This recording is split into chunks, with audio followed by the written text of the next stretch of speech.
अस्सलाम वालेकुम नाज़रीन, प्रोग्राम ओपिनियन मुतल्लिक़ आज़म बलिकार और यासिर अहमद हम स्टूडियो में जॉइन करता सीनियर तज्ज़ियाकार अली काज़ी साहब। वेलकम अली साहब। Thank you Yasir. अली साहब, ख़बरूं हलनि थियूं पियूं त बजट जेको आहे उहो ताख़ीर थी थिए, बजट मुमकिन आहे जेको आहे उहो डिले पेश कयो वेंदो, छो जो उन खां पहिरियां कोई इंपॉर्टेंट क़ानून साज़ियूं आहिनि जेके करणियूं आहिनि। पुराणी ख़बर जेका हले पई, वरी हाणे उहा ख़बर फ्लोट करे थी वञे ऐं चयो वञे थो पियो त पीपुल्स पार्टी रुकावट आहे। ऐं नज़र बि अचे थो पियो पीपुल्स पार्टी कॉन्स्टेंटली जेको गिलगित बल्तिस्तान में जेका कंपेनिंग करे थी, कंप्लीटली हिकिड़ो माना पीपुल्स पार्टी पंहिंजो केस ई जेको आहे उहो जीअं 18th अमेंडमेंट खां पोइ सूबनि जा अख़्तियार इहो उहो ई केस बिल्ड करे थी पई पीपुल्स पार्टी गिलगित बल्तिस्तान में बि, त उहो त बिल्कुलु सूबे खे अञा ख़ुदि मुख़्तार करणु ऐं इहे ॻाल्हियूं त पर हे त जेका ॻाल्हियूं हलनि थियूं कानून साज़ी त रिवर्सल जूं कानून साज़ियूं त नवाज़ शरीफ़ साहब बि चयो त NFC जेको आहे उहो गिलगित बल्तिस्तान खे थियणु खपे, बिलावल साहब बि चयो त NFC गिलगित बल्तिस्तान थियणु खपे। पोइ NFC जूं ॻाल्हियूं त आहिनि हिन 28वीं तरमीम में जेको थियणो आहे, पर हाणे बजट खां पहिरियां वठि इहो एतिरो जल्दी छा थियणो आहे? ख़ैर जल्दी थियण जी त यासिर फ़िक्र न कयो। असां वटि क़ौमी हिकु राति में मुसविदो ईंदो ऐं ॿिए राति हा असांजी क़ौमी असैम्बली में सेनेट में ईअं पास थींदा आहिनि, सुबुह शाम जी हा ठक थी वेंदो आहे जी हा मंज़ूर, छाकाणि असां वटि को कीअं पास थींदा आहिनि पाण खे ख़बर आहे। लेकिन कुझु इहे जेके ख़बरूं आहिनि जेको अहम क़ानून साज़ी थियणी आहे, इहे पहिरीं बि हलंदियूं रहियूं, पर पहिरीं उनजो कानवास वॾो हूंदो हो त बाबा को सूबा, नवां सूबा, को साईं पाणी जा मामला, तंहिं पोइ ॿिया, पोइ सूबाई खाता वफ़ाक़ में खणी वञणु, इहे सभु थी रहियूं। पर हाणे जेके ही ख़बरूं हलनि थियूं, अञा को सरकारी तरह पधिराई न थी आहे त जेको बजट इजलास आहे उहो 5 ॾींहं लेट कयो वियो आहे, लेकिन ज़रियनि मां ई ख़बरूं फ्लोट थियनि पियूं ऐं सरकार अञा तरदीद न कई आहे। सो अगरि पाण अज़्यूम कयूं या तसवुरु कयूं त हीअ ख़बर सही आहे, तंहिंजो मतिलबु इहो थियो त हाणे कुझु अहिड़ी कानून साज़ी आहे जेका डायरेक्टली बजट सां रिलेटेड आहे, पैसे सां ॾोकड़ यानी फाइनेंस सां रिलेटेड आहे। हाणे फाइनेंस सां रिलेटेड आहे त ज़ाहिर ॻाल्हि NFC में वञे थी। हाणे NFC में लाइ बि कानून साज़ी आइन साज़ी करणी पवंदी, मतिलबु आइनी तरमीम करणी पवंदी। आइनी तरमीम उहे वरी पुराणी ख़बरूं त भई मर्कज़ जो शेयर 42.5 खां वधायो ऐं सूबनि जो शेयर 57.5 खां घटायो, उहे सभु ख़बरूं हलंदियूं। पर एज़ यू मैंशन कि हींअर ऐं पोइ इहो चयो वञे पियो त भई बिलावल भुट्टो ज़रदारी खे राज़ी करणो। हाणे बिलावल भुट्टो ज़रदारी जेका गिलगित बल्तिस्तान में कंपेन पियो करे, उनमें ॿिया नुक़्ता पंहिंजी जाइ ते, बट हुन में उहो चए पियो त वधीक इलाइक़नि खे वधीक जेके सूबा आहिनि या इलाइक़ा आहिनि हुनखे वधीक बाख़्तियार कयो वञे। उहो चए पियो न, उहो BSP ते अचां थो त भई सूबनि जे बाबू जेके आहिनि इस्लामाबाद में वेठा आहिनि, जेके आहिनि उहो थर खे बि हलाइणु चाहिनि पिया, गिलगित बल्तिस्तान खे, ग्वादर खे इस्लामाबाद मां कंट्रोल करण जी ख़्वाहिश ख़तमु थियणु खपे।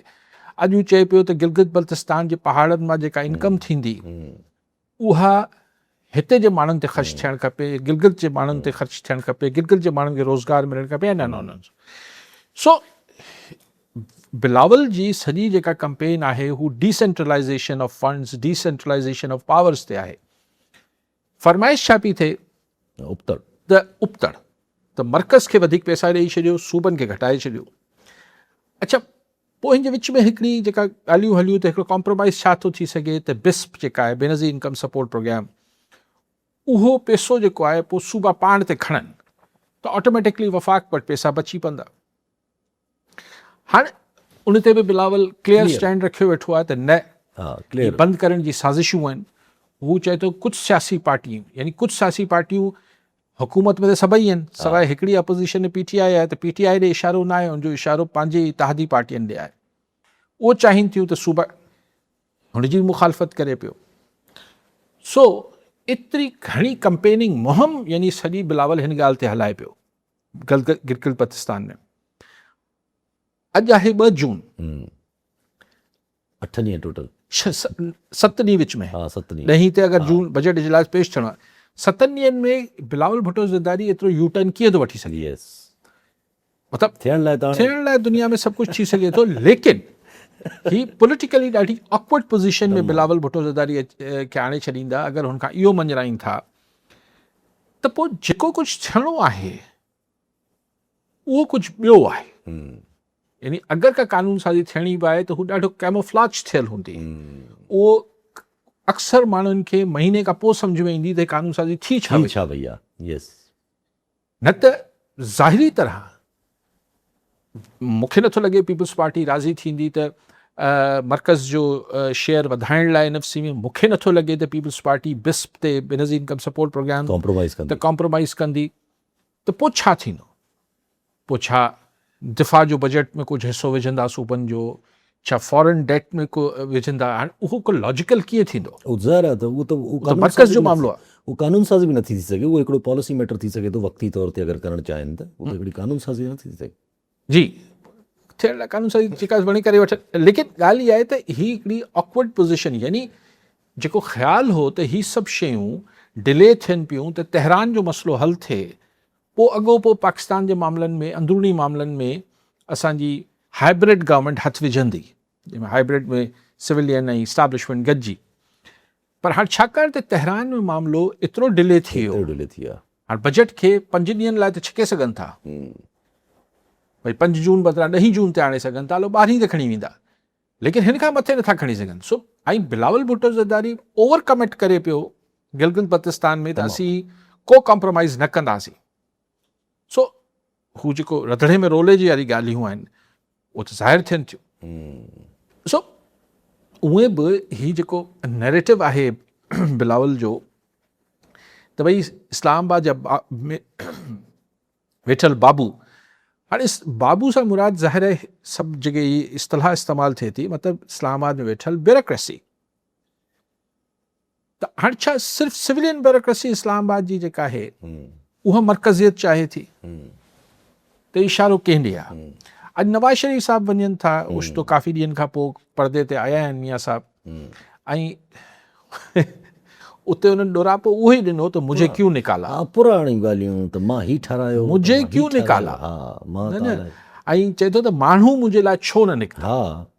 मियाँ साहब खे ॾुख कॾहिं बि न विसरंदो पाकिस्तान जे अवाम लाइ, त हुन सां हेॾो कुझु थियो ऐं हुनखे। अच्छा, हाणे ॻाल्हि इहा आहे त हिन महिल संदसि पार्टी नवाज़ लीग मिलिट्री इस्टाब्लिशमेंट सां गॾिजी कुल्हो कुल्हे में मिलाए कमु पिया कनि, ऐं मियाँ नवाज़ शरीफ़ जॾहिं चए थो मुझे क्यों निकाला, त हिन खे सिविलियन त कोन कढियो, हिन खे परवेज़ मुशर्रफ साहब कढियो, त हू ख़ुदि मिलिट्री इस्टाब्लिशमेंट जो हेड हो हुन महिल। पोइ बाजवा त ख़ैर हिकिड़ो ॿियो ॻाल्हि थी, लेकिन बेसिकली त हुन कढियो, पावर मां हुन कढियो, ऐं पोइ मुल्क बदिरी बाजवा ऐं इमरान ख़ान गॾिजी।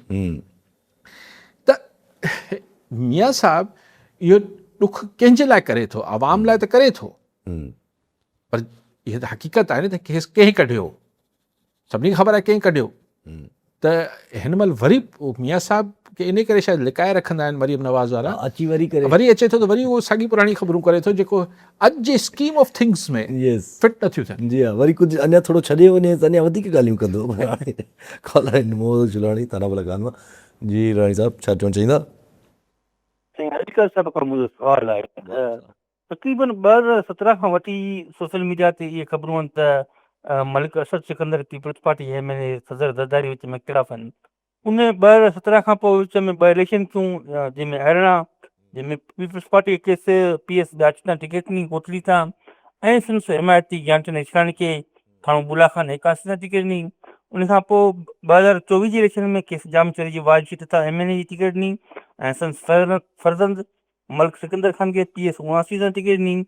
त वरी ॻाल्हियूं गडिश में आहिनि त इख़्तिलाफ़ थी हाणे वरी हाणे आयो त को कांड थी वियो आहे, इन ते रोशनी विझो त इख़्तिलाफ़ इलेक्शन अॻु हूंदा आहिनि, इलेक्शन जे इख़्तिलाफ़ ख़तमु थींदा आहिनि, इलेक्शन गुज़री वेंदी आहे, मतलब साथ चिठियूं कटंदो त पोइ वरी इख़्तिलाफ़ थींदा आहिनि। त आख़िर पीपल्स पार्टी क्या ईअं छो थी करे मलिक असद सां? इन ते रोशनी विझो। ठीकु आहे। सही, मूंखे लोराणी साहब पहिरीं दिन ॻाल्हि जो जवाबु ॾियो, ऐं ॻाल्हि जो त कयूं था, डिस्कस त कयूं था हिन ते, लेकिन हिकिड़ी ॻाल्हि जो मूंखे जवाबु ॾियो त ही जेके सॼी पटी आहे जाबलू पटी, उहो वेंदे कोठड़ी ताईं, थाणा बुला खान थाणो ॿियो आहे, ही जेके बि आहिनि, ही सभिनी जी सिहत ते मलिक असद सिकंदर साहब पीपल्स पार्टी सां ठहियलु आहे न ठहियलु आहे, इख़्तिलाफ़ आहिनि न आहिनि, माण्हुनि जी सिहत ते को फ़र्क़ु पए थो छा? सो ही हिकिड़ी मथे माण्हुनि जी पंहिंजा राज़ी बि थी वञनि था, ॾोरापा बि पोइ हिक ॿिए सां रुसामा बि थी वञनि था, माण्हुनि जी सिहत ते कहिड़ो थो फ़र्क़ु पए? कहिड़ी थाणाबोला खान में जेको आहे उहो या सेरी में या हीउ सॼो जेको पटी आहे हिन में कहिड़ो फ़र्क़ु पइजी वञे थो. लेकिन हैविंग सेड दिस, रिसेंटली जेको लोकल पॉलिटिक्स में हाणे मुंहिंजी त एतिरी घणी का उते नज़र कोन्हे, पर हू मलिक चंगेज़ वारा हू शायदि काफ़ी अरसे खां पोइ हू बि पीपल्स पार्टी में अची विया, त ख़्यालु हो त हाणे शायदि को ऑल्टरनेट क्रिएट कयो पियो वञे. कहिड़ो बाक़ी मलिक असद जो पंहिंजो हिकिड़ो उहो जेके असां वटि विनिंग कैंडिडेट्स वारो हिसाबु किताबु आहे उहो आहे उहो, पर आउं नथो सम्झां मलिक असद खे पीपल्स पार्टी छॾींदी या पीपल्स पार्टी खे मलिक असद छॾींदो जेसिताईं पीपल्स पार्टी पावर में आहे. आउं नथो सम्झां त मलिक साहब जो को छॾींदो पार्टी खे या पार्टी खे पार्टी खे बि बहरहाल हिकिड़ो विनिंग कैंडिडेट जी सूरत में हिकिड़ो कैंडिडेट आहे, हू बि तकिड़ो हथु कोन कढंदी. बाक़ी हाणे रासपा ऐं रुसामा थींदा रहंदा आहिनि, हाणे हुन ते आउं छा कॉमेंट कयां साईं राणी साहब, उहो तव्हां इलाइक़े जा माण्हू आहियो, तव्हां मूंखां बहितर तबसरो करे सघो था. उहो त ख़ैर चए पीपल्स पार्टी लाइ नॉर्मली बि चयो वेंदो आहे त पावर खां निकिती त घणा फेसिस अहिड़ा आहिनि जेके पावर ताईं त जुड़ियल आहिनि, पावर खां पोइ न जुड़ंदा. हा, उहो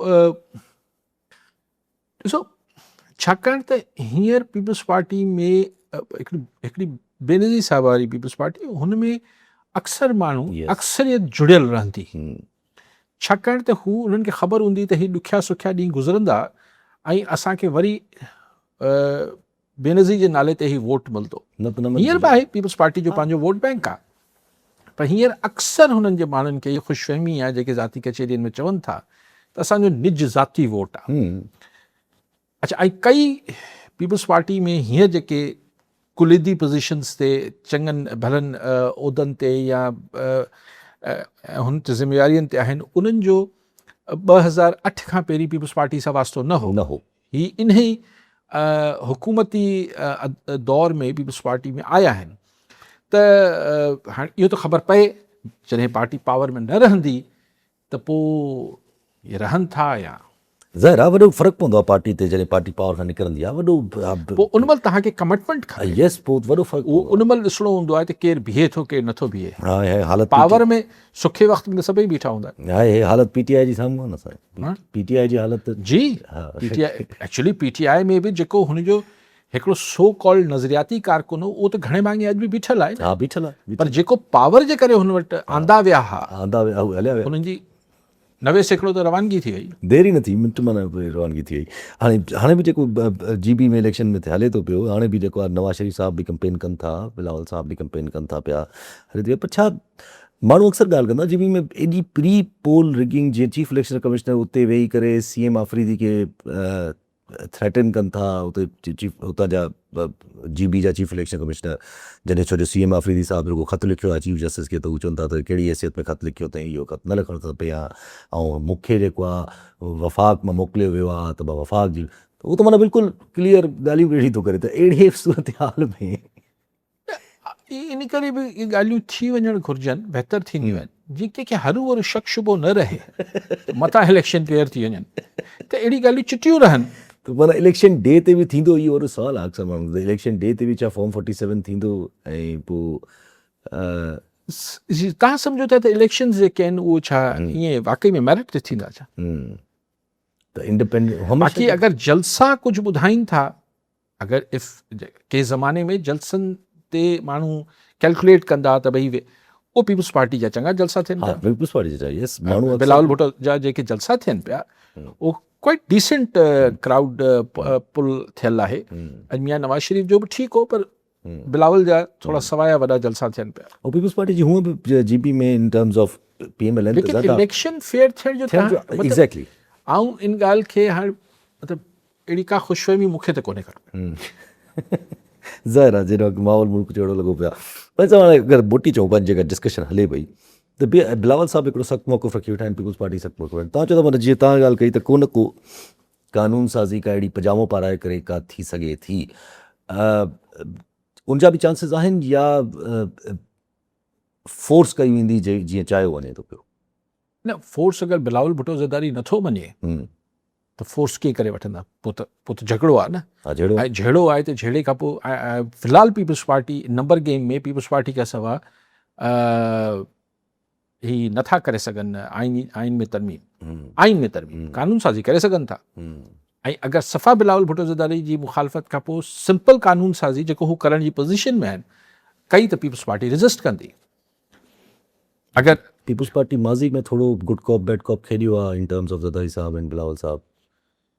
न ही जेके इशूज़ आहिनि इन में गुंजाइश न थी रहे न। ऐं ॾिसो ज़ाहिर आहे को बिलावल ही जेका बि कानून साज़ी मुबैना थियण वारी आहे जंहिंजी ज़िक्र फ़िक्र आहे ईअं त न आहे त ही कल्ह थी आहे, कल्ह सोच में आई हूंदी, जेको महीने ॿिनि खां डिस्कशन में हूंदी त अच्छा ही करे वठो option A B C D. भले पीपल्स पार्टी चए थी असांखे ऑफिशियली कंहिं न चयो आहे लेकिन ख़बर त पए थी न, हले थो पियो अनऑफिशियली त कम्युनिकेट थियो हूंदो। पर उहो सभु ॼाणींदे बि अगरि बिलावल भुट्टो पंहिंजो नैरेटिव गिलगित बल्तिस्तान में इहो रखे पियो त नथिंग डूइंग, त पोइ ख़बर हूंदसि त मूंखां छा फरमाइश थिए पई या छा थी सघे थी। सो उन महिल हू पंहिंजे पाण खे ओवर कमिट करे पियो त आई डोंट थिंक कि पॉलिटिकली एतिरो ऑकवर्ड पोज़ीशन में हू वेंदो जो सुभाणे शक्तम चए त अच्छा ठीकु आहे पैसा वठी छॾे वफ़ाक़ ॾुखियो थिए पवंदो। सो देन अगरि सफ़ा मतिलबु सॼे प्रेशर जे बावजूदि सॼी मिंथ में धमकियूं ज़ोरबार जे बावजूदि अगरि पीपल्स पार्टी नथी मञे ऐं पोइ बहालत मजबूरी हिननि खे बजट अॻूणे टर्म्स ते ई पास करिणो पइजी वञे थो त पोइ जेका ॻाल्हि हूंदी पोइ हुनजा रिपरकशन्स पाण इंतज़ारु कंदासीं त उन पोइ पीपल्स पार्टी ते कहिड़ी ॾमर अचे थो। छाकाणि त पीपल्स पार्टी जा MNA एकड़ ॿेकड़ छॾे बाक़ी सभिनी जो तालुक़ु आहे सिंध सां। उहो सिंध गवर्नमेंट जे हूंदे पीपल्स पार्टी आउं नथो सम्झां त हुन मां को बि हथु कढंदो, उहो बि पाण छो शक कयूं की छॾींदो, लेकिन ॾुखियो लॻे थो। बाक़ी अगरि को ही कानून साज़ी आहे त IMF जी के शर्तूं पूरी करणियूं अथनि, उन लाइ सिंपल लेजिस्लेशन करणी अथनि, को टैक्सिस वधाइणा अथनि, को कुझु करणा अथनि, आई डोंट थिंक उन लाइ कानून साज़ी जी को ज़रूरत हूंदी आहे। पर अहिड़ी का मिसाल नैब लाइ को कानून साज़ी करणी आहे, हिन लाइ को IMF जी को फरमाइशी लिस्ट आहे कानून साज़ी लाइ, FATF थी वई जॾहिं उहो एतिरो मसइलो न थींदो। हा उहे त पहिरियां बि जॾहिं आयूं त उहे त थी वेंदियूं आहिनि अहिड़ियूं कई ॻाल्हियूं। अच्छा बोटिता चोपा जी ने थोरो सियासत या थोरो इंटरनेशनली थोरो डिस्कस करे वठो। सदर ट्रम्प साहब जेको आहे उहो वरी ख़बरूं थी हलनि पियूं त ट्रम्प साहब जेको आहे उहो छंड पटी आहे बाक़ाइदा नेतन्याहू जी। ऐं छो जो नेतन्याहू जेको आहे उहो पूरा स्पॉइल पियो करे ईरान सां टॉक्स, कल्ह त ईरान चई छॾियो त ॿ असां ॻाल्हाइणी बंदि करे छॾींदासीं अगरि लेबनान में अटैक्स न रुकिया त पोइ ट्रम्प साहब खे ज़ाहिर आहे हुन इसराइल खे फ़ोन कई आहे, छंड पटी आहे, पर इसराइल पोइ बि अॼु अटैक्स कया आहिनि। सही हिकिड़ो ॾिसो न वेबसाइट जी ख़बर आहे, उहो वेबसाइट जी ख़बर पाकिस्तानी मीडिया त खईं सो खईं, पर इहो इंटरनेशनल CNN वग़ैरह वग़ैरह वग़ैरह वॉशिंगटन पोस्ट सभिनी उहो ख़बरूं खयूं सभिनी।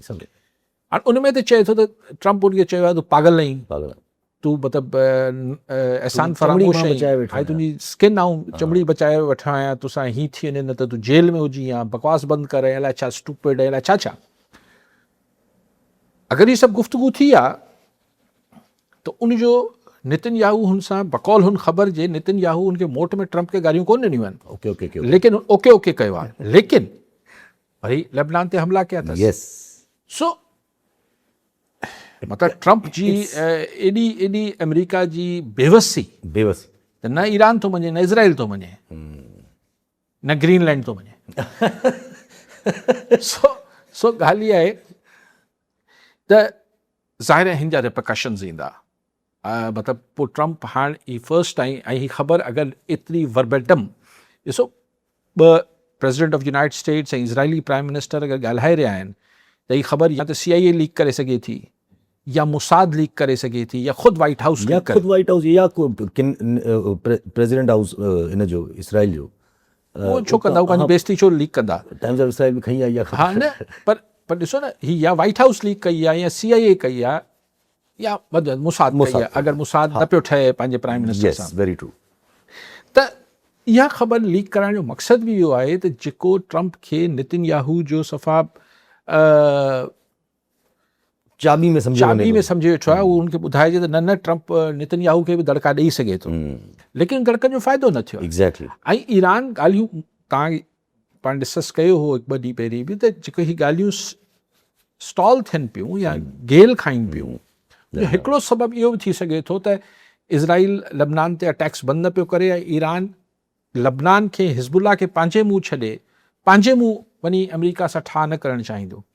सो लॻे थो त उहो ई फैक्टर आहे ऐं अमेरिका बि शायदि इहो सम्झे पियो त इन खां सवाइ मामिलो हल न थींदो ऐं एॾो वॾो दावा कई अमेरिका त ट्रम्प त मूं सीज़ फायर कराए छॾियो आहे, हिज़बुल्ला सां बि ॻाल्हाए छॾियो अथमि, नेतन्याहू सां बि ॻाल्हाए छॾियो आहे, त ॿिन्ही धुरियुनि सां मूं ॻाल्हाए छॾियो आहे ऐं हीउ सीज़ फायर थी वियो आहे। थोरी देरि खां पोइ ख़बर पई त इज़राइल वरी हमला शुरू करे छॾिया आहिनि ऐं हुननि बि करणु शुरू करे छॾिया। पर सर हिते त क्लियर थिए थो न, ट्रम्प जॾहिं हिज़बुल्ला खे फ़ोन करे थो, हिज़बुल्ला सां ॻाल्हाए थो, त हिज़बुल्ला खे एज़ ए पार्टी कंसिडर त ट्रम्प करे चुको आहे, अमेरिका करे चुको आहे। पोइ इसराइल छा ख़ुशफ़हमी या त मां जेको आहे उहो इन पर्पज़ में अचीव थी वेंदुमि त मां सर ॾिसो उहो त हीउ सभु लूज़ कनि पिया पंहिंजी गेम ऐं हिन में अमेरिका त लूज़र आहे पर इज़राइल कीअं लूज़र न आहे। हाणे फिकाई पिया विंदराइनि ऐं हिननि जा जेके ज़ाइनिस्ट आहिनि हू चवंदा न न हीअ असांखे सिर्फ़ु सोशल मीडिया ते असीं नाकाम थिया आहियूं, न त असीं जंग खटे रहिया आहियूं। इहे अजाई फिकाई पिया विंदराइनि। Israel has lost it. हुनजो इमेज जेको आहे हाणे हिकिड़े ज़ालिम जाबिर ऐं हिकिड़ी मतिलबु जेनोसाइड करण वारे मुल्क जे तौर ते आहे। उहो त ख़बर लॉस्ट इट। हाणे आख़िर में बुखे या चकनि ॿियो कुझु कोन्हे। उहो त ख़बर में ट्रम्प बि चए थो। पर सर ट्रम्प जेको आहे इहा ई ॻाल्हि करे सीज़ फायर ऐं हुन खां पोइ थोरी देरि खां पोइ इहो बि अनाउंस करे छॾियो त in the coming week, the next week चए थो त माना ईरान सां गॾु डील फाइनल थी वेंदी ऐं पोइ डील जो सिर्फ़ु ॿ शिकूं हुन वॾियूं मेन पॉइंटूं जेके लिखियूं आहिनि त वरी स्ट्रेट नॉर्मलाइज़ थींदो ऐं बाक़ी डिस्कशन्स जेके आहिनि उहे with the passage of time कई वई, माना ॻाल्हि ख़तमु कबी रुगो बसि स्ट्रेट नॉर्मलाइज़। हीअ अॼु खां 2 महीना पहिरीं बि इहा ई ॻाल्हि शुरू थी ऐं मूं इहा ई गुज़ारिश करे रहियो हुउसि त थियणो त इहो ई आहे त भाई पहिरीं दुनिया खे त नॉर्मलाइज़ कयो न, स्टेट ऑफ हॉर्मोज़ खोलियो, 2 ॼणा दुनिया थोरी साह पटे पोइ पिया ॻाल्हाइजो। पोइ हिक ॿिए सां ठहो था नथा ठहो उको विढ़ंदा रहो। न उहो चए थो सीज़ फायर हूंदो बसि पोइ मतिलबु विढ़ंदा रहो मतिलबु इहे तालुकात भले तव्हां बहाल न कयो, हा घर वेंदा रहो सिफ़ारती लेवल ते, उहो बाक़ी शयूं हल थियण जोॻियूं आहिनि। स्टेट ऑफ हॉर्मोज़ खोलींदा त दुनिया खे त रिलीफ ॾियो न, छाकाणि त दुनिया खे रिलीफ न पियो अचे त को अमेरिका दुनिया ॿिए सयारे में त कोन थो रहे, अमेरिका बि इन ई ग्लोब में रहे थो, दुनिया में रहे थो। लेकिन नेतन्याहू न पियो करणु ॾिए, हुन लाइ प्रॉब्लम आहे। अच्छा पोइ ज़रा आहे त नवंबर ताईं टाइम नेतन्याहू जो बि हुनजी बि इलेक्शन्स थियणा आहिनि, लेकिन पूरी थी थिए गवर्नमेंट अचण वारी आहे न। हाणे चवनि था अगरि जेल नथो वञे नेतन्याहू उन ते केस जेको आहे त चवनि था त हींअर बि नेतन्याहू इज़राइल में पॉपुलर आहे, छाकाणि त हुते जेके हार्डलाइनर्स आहिनि उहे अॼु बि अक्सरियत में आहिनि ऐं उहे चवनि था ठीकु आहे हिन सां विढ़णु खपे, न त आख़िर में त हू चवनि था उन्हनि वटि त मुख़्तलिफ़ डॉक्ट्रीन्स आहिनि। हिकिड़ी उन्हनि वटि सैमसन डॉक्ट्रीन बि आहे त सॼी दुनिया खे तबाह करे छॾियो। हिननि खे त बिल्कुलु नंढे हूंदे खां स्कूलनि में ई हाणे काफ़ी 3-4 ॾहाकनि खां 5 ॾहाकनि खां इज़राइल में इहो पढ़ायो वञे थो। हेठां खां पूरो उन्हनि जो सोसाइटी जी ओरिएंटेशन चेंज थियल आहे। जिन नाज़ीज़ ऐं ईअं जर्मन में थी आहे, ही ओड़ी क़ौम त हाणे हुन मां बहरहाल हिकिड़ा माण्हू आहिनि जेके लिबरल्स आहिनि ऐं नथा एग्री कनि नेतन्याहू सां, पर उहो चवनि था त अक्सरियत न आहे, अक्सरियत हुते बि हार्ड लाइनर्स जी आहे। सो ख़ुदा ख़बर इलेक्शन त वरी खटे ई न वञे, पर ट्रम्प नथो खटे। ट्रम्प त नथो खटे, उहो त ट्रम्प लाइ त हाणे बि चवनि था वीचारे लाइ त हुन लाइ मसइलो जॾहिं पंहिंजे लाइ पंहिंजे ई रिपब्लिकन्स खे वेठो ग़लति सलत थो ॻाल्हाए।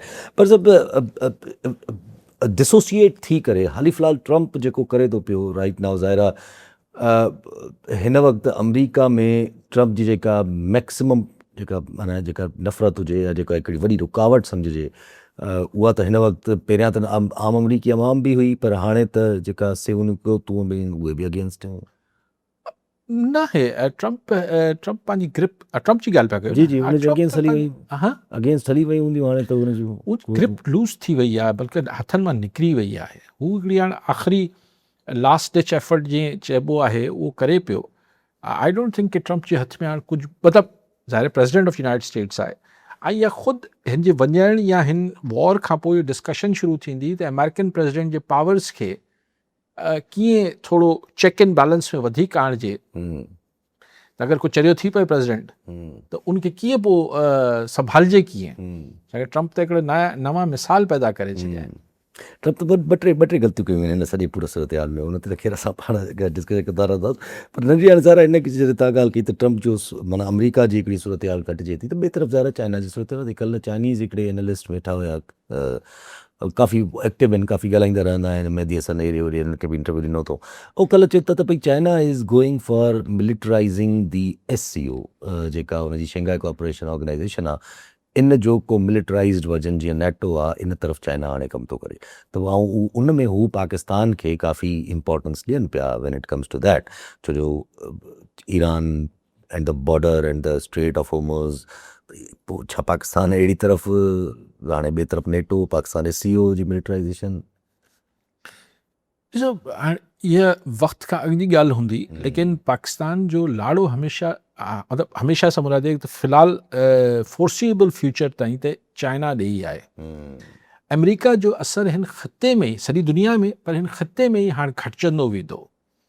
ख़ुदि तव्हांजा ही मिडल ईस्ट जा जेके GCC जा मुल्क आहिनि, UAE त अॼु बि छतो लॻो पियो, अॼु बि चए UAE त हिकिड़ी मतिलबु चए न त हिकिड़ी ग़लति मौक़े ते ग़लति फ़ैसिलो करे वेही रहियो आहे, ऐं कंटिन्यूटी में थो हले, पर हाणे फिरे कीअं, हाणे निकिरे कीअं हुन मां, निकिरंदो त वरी पोइ इज़त बि लही वेंदसि सऊदी जे साम्हूं, घणनि इज़त बि लही वेंदसि, पर हुनजो जेको हिकिड़ो हू हिकिड़ी चइबो आहे न त हिकिड़ी ख़्वाहिशूं हूंदियूं आहिनि जेके माण्हू सम्झंदो आहे त पूरी न थींदियूं, पर विश अगेंस्ट त हुन में हिकिड़ी रहे थी माण्हू खे, आउं नथो सम्झां त, लेकिन ॾिसी पॉइंट इज़ के हिन सॼी सिचुएशन में यासिर जेके हिकिड़ो ॿ दफ़ो पहिरीं बि ॻाल्हि कई, ऐं करे सोचां थो त हीअ जेके असां वटि हिकिड़ी मिथ हुई, हिकिड़ो को ईअं असां नंढे हूंदे खां ॿुधंदा हुआसीं त अमेरिका 50 साल अॻिते सोचे थो, हुन वटि थिंक टैंक्स आहिनि, 30 साल अॻिते सोचे थो, 20 साल अॻिते सोचे थो, पोइ हू हीअं सोचे थो, पोइ वर्ल्ड ऑर्डर हीअं ठाहे थो, पोइ किथे हो इहो, ऐं वरी वॾा उनमें इंस्टीट्यूशन्स आहिनि, वॾे इदारा ठहियल आहिनि, फ़र्द कुझु नथा करे सघनि, पोइ वॾो चेक एंड बैलेंस आहे। छा थियो हीउ सभु कुझु गुज़िर 1.5-2 सालनि में, जीअं ट्रम्प बिहेव कयो आहे, हिन में इंस्टीट्यूशन्स किथे हुआ? ठीकु आहे, सुप्रीम कोर्ट हिकिड़ी ॿिए जाइ ते अची विच में पई, त असांजे मुल्क में विच में पइजी वेंदी आहे, थोरी बि जुडिशरी आज़ादु हूंदी आहे त पंहिंजो असर्ट कंदी आहे। छा थियो? छा एतिरो फोर्सी न पिया करे सघनि त ईरान सां असीं विढ़णु वञूं पिया, ईरान स्टेट ऑफ हॉर्मुज़ बंदि करे छॾींदो, हू असांजे US बेसिस खे हिट कंदो? छा CIA मुसाद ही मिली जुली एतिरी इंफॉर्मेशन बि हिननि खे कोन ॾेई सघिया छा? So where was the planning? ऐं पोइ हिन मां असांखे फ़ाइदे खां वधीक 100 गुना वधीक नुक़सानु थी वेंदो। So what was the plan? हू थिंक टैंक्स किथे हुयूं? ईअं हैरत थिए थी। खैर प्लान त घणनि जॻहियुनि ते ई न हो हिन पूरी जंग में, घणनि जॻहियुनि ते माण्हुनि सोचियो बि न त छा थियणो आहे, छा न थियणो आहे, घणियूं शयूं उबतड़ थी वयूं। पंहिंजो मोटे चऊं अगरि जे ज़ाहिर हिन वक़्तु जेका सूरत हाल आहे, जीअं पाण ॻाल्हि बि कईसीं त चाइना जे कमिंग वर्ल्ड सूरत हाल ते असरु आहे, given the Gwadar situation, given the पाण वटि गिलगित बल्तिस्तान में इलेक्शन थियनि था, सुभाणे अगरि गिलगित बल्तिस्तान में बि अगरि फॉर्म 47 करके फोर्स कयो वियो, उते काफ़ी इंस्टेबिलिटी क्रिएट थी सघे थी। हू रीजन ई अहिड़ो आहे, बलूचिस्तान ऑलरेडी इंस्टेबल रीजन आहे, इहो सॼो सीपेज जो रूट आहे। न तव्हां ॾिसो न, सोचिजे त घणो कुझु आहे, सोचिजे कश्मीर में हुते हुननि जी कमेटी शहरियन ठाहियल आहे, उहो न पिया मञनि, हुकूमत खे सफ़ा पोइ भेरे बि गोॾा खोड़ाए छॾियऊं। हाणे चवनि था थ्रेटन कयो अथनि, पाण चवनि था त असांखे त हाणे थ्रेट्स था ॾियनि गवर्नमेंट वारा। न पोइ भेरे बि थ्रेट बि ॾिना, सभु कुझु कया, पर गवर्नमेंट हू जेके छा कमेटी आहे हुननि जी शहरियन जी, यस कोई कमेटी ठहियल त उहो वफ़ाक़ी हुकूमत 6 वज़ीर वञनि पिया उते, 8 वज़ीर वञनि पिया, वॾा वज़ीर, राजा परवेज़ एक्स प्राइम मिनिस्टर सभु वञनि पिया, न पिया ॿुधनि, ऑप्शन्स ॾियनि पिया, न पिया ॿुधनि। हाणे ज़ाहिर उन ई इलाइक़े जी कंटिन्यूटी में गिलगित बल्तिस्तान आहे, अगरि हुते बि तव्हां माण्हुनि जी ख़्वाहिशनि जे उबतड़ रिज़ल्ट ॾिना त ज़ाहिर पियो हाणे रोडनि ते निकिरनि, पोइ भेरे त निकिता गिलगित बल्तिस्तान वारा पंहिंजे राइट्स लाइ, पर तव्हां हुननि खे मायूस कंदो, पोइ ईअं तव्हां पट्टी सां जोड़ींदा हलो, पोइ तव्हां KP में छा सूरत हाल आहे, KP में तव्हां ख़ुशि आहियो, असां हिकिड़ो फॉरवर्ड ब्लॉक ठाहे छॾियो आहे, हीअ किथां? ॾिसो हिन ॻाल्हियुनि जी तरजीह छा आहे हींअर? बलूचिस्तान तव्हां अलाए कीअं ख़ुशि आहियो त सभु कुझु ठीकु आहे, अलाए कीअं बलूचिस्तान में छा ठीकु आहे, कुझु बि ठीकु न आहे। सो ॻाल्हि इहा आहे त फॉर हीउ जेको हू चइबो आहे न त जेरे लाइ ॿकरी खोई छॾिजे, पंहिंजे नंढे पॉलिटिकल मक़सदनि खे हासिलात लाइ तव्हां मुल्क जा जेके हिकिड़ा कलेक्टिव इमेज आहे, हिकिड़ो कलेक्टिव जेको इज्तमाही मुफ़ाद आहे, तव्हां हुनखे कॉम्प्रोमाइज़ करे छॾींदा। हाणे यूरोपियन यूनियन वारी माई कल्ह जेका आयल हुई, उहे कल्ह पाण डिस्कस कयो त हू चई वई आहे त भई पंहिंजा ह्यूमन राइट्स, लेबर राइट्स, हिन सभिनी खे ठीकु कयो। ईअं मतिलबु ईअं मुफ़्त में कोन थी वेंदो GPS प्लस जो जेको स्टेटस आहे, कन्वेंशन खे इम्प्लीमेंट कन्वेंशन्स खे इम्प्लीमेंट कर। त हाणे असां छाकाणि त असांखे हेठि लोकल माण्हुनि जा कन मरोड़णा आहिनि, तंहिंजे करे असीं कयूं था। ज़ाहिर आहे हुनखे पोइ अल्टीमेटली मुल्क खे भोगणो पए थो। न पोइ ज़ाहिर आहे पोइ इहे IMF जी सॼियूं मसाइल, इकोनॉमी बि सॼा सभु कुझु कनेक्टेड अची थो वञे। अॼु ज़ाहिर आहे इकोनॉमी जॾहिं मुल्क जी हेॾी नोज़ डाइव वणे थी पई त इस्टेब्लिशमेंट जे क़रीब जेके सोशल मीडिया हेॾे होॾे या जेके TV ते वेठल माण्हू आहिनि, उहे त बाबा फाइनेंस मिनिस्टर जे मथां सफ़ाई चढ़िया था वञनि, त माना ग़लति माण्हू आहे। IMF जे अॻियां झुकियो पियो आहे, हर शइ IMF जी ॿुधे थो पियो। अच्छा, मूंखे ख़बर न आहे यार। मतिलबु फाइनेंस मिनिस्टर केर बि हूंदो, हू IMF खे अखियूं कीअं ॾेखारींदो? चवनि था डार साहब जेको आहे उहो वरी बि कुझु न कुझु, ऐं डार साहब पोइ डार साहब छा करे वठंदो? हीअं डार साहब करे वठे। ज़ाहिर आहे उहो फाइनेंस मिनिस्टर जिन्हनि आंदो आहे, हीअ छा चॉइस मियां शहबाज शरीफ़ जी आहे छा औरंगज़ेब? ज़ाहिर आहे न आहे, ज़ाहिर आहे न पोइ जिन्हनि आंदो आहे, अगरि हुनखे न पियो सम्झ में अचे त मोकिलाए छॾींदा, ॿियो आणे छॾींदा। त पोइ इहा बार बार ॻाल्हि कंदा आहियूं त इहा जेका पहिरीं, इहा त ज़ाहिर आहे इट्स ऑलवेज़ द बिगिनिंग। असां वटि फाइनेंस मिनिस्टर्स जॾहिं बि हुकूमतुनि में हिलिया आहिनि, गॾोगॾु उन्हनि सां गॾु कुझु न कुझु हुकूमतुनि लाइ मसइला थिया। मतिलबु इहो थींदो आहे न त तव्हांजी जेका हिकिड़ी कोर टीम आहे, उन में पहिरियों क्रैक अची वेंदो आहे। फाइनेंस मिनिस्टर त तव्हांजी कोर जेका 4-5 माण्हुनि ते हुकूमत हलंदी आहे, उनमें हिकिड़ो अहम सुतून हूंदो आहे। ऐं वरी अर्ज़ु कयां पियो त असांखे कई चैलेंजिस आहिनि। असांखे टेररिज़म जो चैलेंज आहे, असांखे महांगाई जो चैलेंज आहे, असांखे इकनॉमिक चैलेंज आहे, महांगाई सां मुराद इकनॉमिक चैलेंज आहे, असांखे पॉपुलेशन वधे पई उनजो चैलेंज आहे, असांखे इन्वायरमेंट। हाणे कल्ह जेको मिटी जो तूफ़ान ऐं हीअ पाण ॾहरकी ऐं हिन पासे अपर सिंध में ॾिठो, इहो छा हो? जी हा, सम्झो में ॻाल्हि आहे। मतिलबु हिकिड़ो ऐं एॾी हवा जो थंभा उखड़िजे। असां हिननि ॻाल्हियुनि खे बसि चओ त ठीकु आहे, थी वियो। असां वटि रियल इशूज़ जेके आहिनि उहे असीं इग्नोर करे वेठा आहियूं। न, असांखे इहे सफ़ा माइन्यूट डिटेल्स में वियल आहियूं न।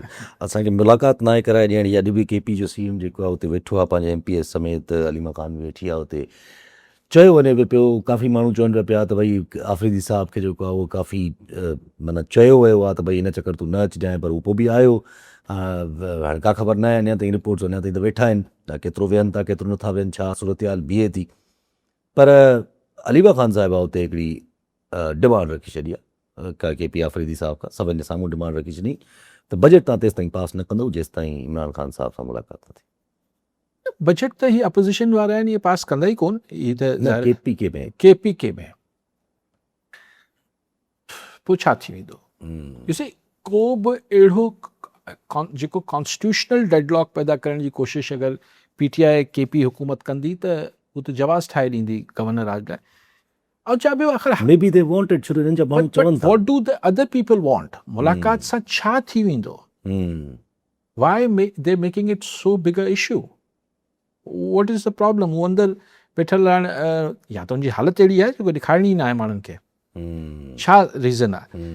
लेकिन बसि इहो ई असां वटि, मूं अर्ज़ु कयो न त असां वटि जेके रियल इशूज़ आहिनि असीं हुन ध्यानु ई न पिया ॾियूं। असां वटि हीअ जेके फ्रिवलस क़िस्म जी असां शयूं क्रिएट कयल आहिनि, पर्सनल वेंडेटा आहिनि, पर्सनल हू आहिनि, हिकिड़ा कर्ज़िज़ आहिनि, ऐं नाराज़गियूं आहिनि, ख़ुशियूं आहिनि, हुन ते दुनिया हले पई। ज़रूरु किथे न किथे हिन जो सोल्यूशन त हिनखे कढणो ई पइजी वेंदो न, त को न को सोल्यूशन हिन शइ जे लाइ, न त पोइ मुफ़ादात ते। असां वटि सोल्यूशन्स कॾहिं कढिया विया आहिनि। असां वटि इहो थींदो आहे त जेको ठहियलु हिकिड़ो असीं काकमहल ठाहींदा आहियूं, उहो पंहिंजे इख़्तिलाफ़नि जे करे टुटी पवंदो आहे, त उनखां पोइ हिकिड़ी ॿी दुनिया ठही पवंदी आहे। सो हिते बि को ख़ान जो सोल्यूशन अगरि PTI हिन जी ॻाल्हि कयूं, पॉलिटिकल स्टेबिलिटी जी ॻाल्हि कयूं, त उहो किथां अचणी आहे? असां वटि त इहो आहे त हीउ जेको काकमेल ठहियलु आहे, जेको हींअर इक़्तिदारी सिरिश्तो, इन में जॾहिं इख़्तिलाफ़ात वधंदा ॿी सूरत पैदा थी वेंदी। सोल्यूशन त असीं करे कढूं था। पोइ सभु उहा ई ॻाल्हि आहे न, त पोइ इन में मुल्क जो नुक़सानु त इवेंचुअली थिए ई थिए थो न। इवेंचुअली जेके बि तव्हांखे अपॉर्चुनिटीज़ मिलियल आहिनि, जेको बि मिलियल आहे, जीअं हिन वक़्तु बि दुनिया में अगरि का सूरत क्रिएट थियल आहे फॉर द पाकिस्तान, उहा रहे थी निगलेक्टेड। जीअं बिलावल साहब बि चयो त अमन त थी वञे, पर ज़रा जॾहिं उमेदु आहे अमन थी वञे, बट पाकिस्तान जे लाइ जेके अपॉर्चुनिटीज़ आहिनि वीज़ावी ईरान, वीज़ावी गवादर, इहे सभु रियलिटीज़ पोइ कहिड़े बेसिस ते माण्हू सम्झे त इहे रियलिटीज़ थींदियूं? न, असां वटि जेके हेम ऑफ अफेयर्स ते यानी इक़्तिदार में वेठा हूंदा आहिनि, चवंदा आहिनि न हू त असीं कयूं पिया न, हू तव्हां बेफ़िक्र थी वञो, पर हीअ त असां जारी रखंदासीं जेको ॾंडो वसायूं पिया या माण्हुनि खे सोढ़ो करे वेठा आहियूं। हो त जेके कमु तव्हां चओ पिया उहो ग्वादर वदर असीं सभु ठीकु करे वेठा आहियूं। असांखे बहितर केरु थो हलाए सघे?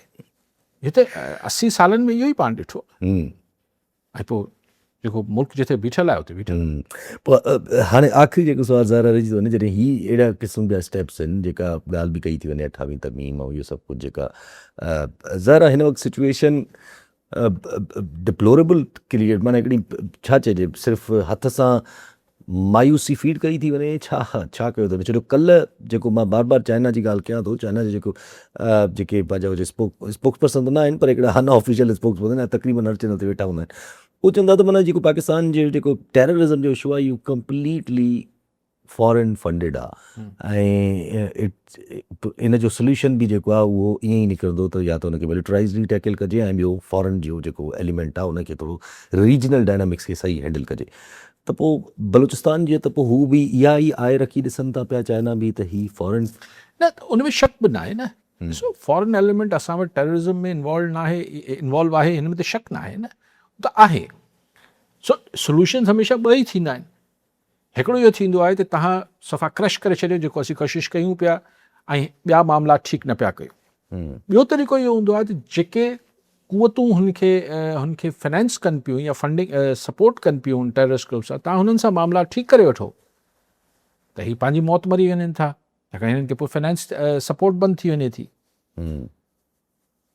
उहो त ख़ैर ठीकु आहे, जेको बि चाइनीज़ तव्हां ॿुधायो पिया चवंदो हूंदो, लेकिन तव्हांखे हाउस इन ऑर्डर आणण लाइ त न पॾेही क़ुवतनि जी ज़रूरत आहे, उसूलनि ॾिठो न के ॿिए जी ज़रूरत आहे। तव्हांखे पंहिंजो घर त ठीकु करणु खपे न। हू दुश्मन त जेको करे पियो सो करे पियो, उहो त ज़ाहिर उनखे जीअं मुंहुं ॾेई सघूं, पर इन जो मतिलबु आहे त असीं पंहिंजो घर बि साफ़ु न कयूं, घर बि ठीकु न कयूं, असीं पंहिंजी गवर्नेंस, रूल ऑफ लॉ नाले का शइ न आणियूं, ह्यूमन राइट्स नाले का शइ न आणियूं, फ्रीडम ऑफ एक्सप्रेशन नाले का शइ न आणियूं, या रूल ऑफ लॉ न आणियूं, त पोइ या टॉलरेंस न आणियूं, अजीब क़िस्म जो सोल्यूशन कढी ऐं ख्वाब ॾिसूं, हिकिड़ा मिरेकल, हिकिड़ा मौजनि जा इंतज़ारु कयूं, उहो न करणु खपे। बाक़ी ज़ाहिर दुश्मन त उहो ई कंदो जेको उन करिणो, पर असांखे सोचणु खपे त असांखे दुश्मन खे मुंहुं ॾियण सां गॾोगॾु पंहिंजो घर त ऑर्डर में आणणु खपे। ठीकु आहे सभु। नाज़रीन, अॼु पोइ पूरो वरी ॿुधाईंदे प्रोग्राम दौर में